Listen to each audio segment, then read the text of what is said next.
It was wifey's dream to have a greenhouse, to start some plantings in advance, and she wanted a dedicated gardening structure. We purchased this kit greenhouse from Backyard Discovery.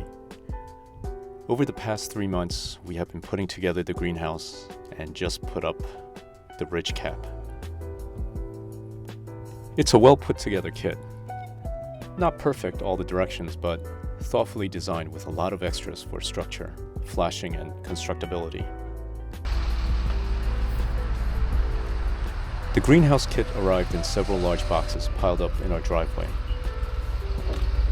First order of business, figure out where in our yard to put the 16-foot 6 by 11.6 structure. Wifey did not want to give up the existing planter beds, but I convinced her the beds were falling apart after 7 years and needed to be rebuilt. And I didn't want to give up open space in our yard with even more structures.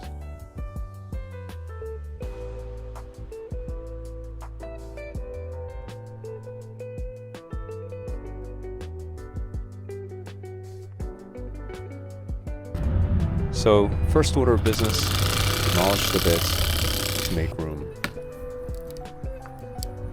I built the raised beds starting 7 to 10 years ago. Even with the corrugated plastic lining, the pressure-treated wood beds were falling apart. When I build new ones in the spring, I have some ideas about creating concrete beds using a modular mold by another YouTuber. But I'll worry about this in the spring. For now, we have to get this structure up.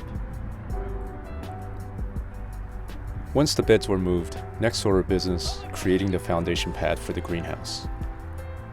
In this township, if we poured a concrete slab, we will be assessed a tax on the accessory structure since the slab is permanent and not easily movable. There is no limit on the size of a gravel bed. There is an ordinance on sheds of larger than 100 square feet. However, for us, this is not a shed. Over 60% of the envelope and 100% of the roof is lightweight polycarbonate, so we'll keep it on the down low for now. We got some estimates for the gravel bed work, but they were coming in at about $2,000 to $3,000, so wifey said, let's do the work ourselves.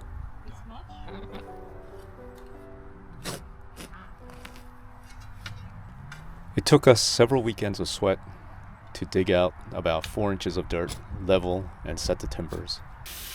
Then even more weeks of sweat and tears to move 5 yards of gravel from the driveway to the backyard.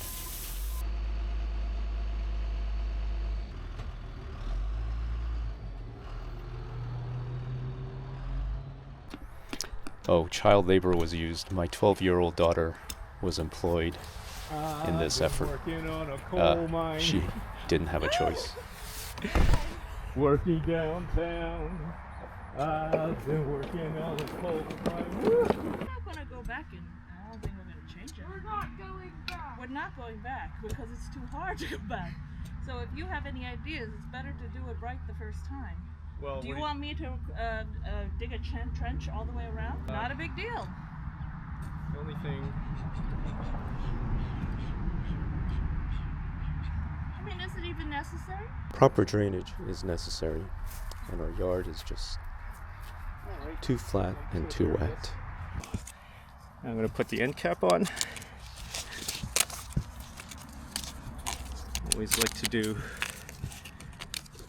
It's always good to put an end cap. All you have to do is cut a little slit.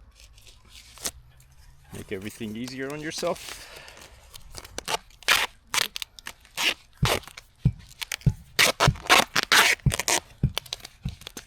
I think you should just cut this and make it, squeeze it. Squeeze it. Alright, well, I'll cut that part then. No, that. No. So that you would squeeze it and you would make it smaller so it fits in here. Yeah, I'm going to cut this part. I already cut. But you already cut that. Yeah, you need to cut that. No, I'm going to cut here because of flow of water. Okay, so you want to cut this part. No, you would cut this. You would cut this. No. Well, because it's bigger, it doesn't matter. It's just, you're going to get the same flow, and you just make it a little smaller. Just cut a triangle.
We laid out a grade beam foundation of pressure-treated 4x6s.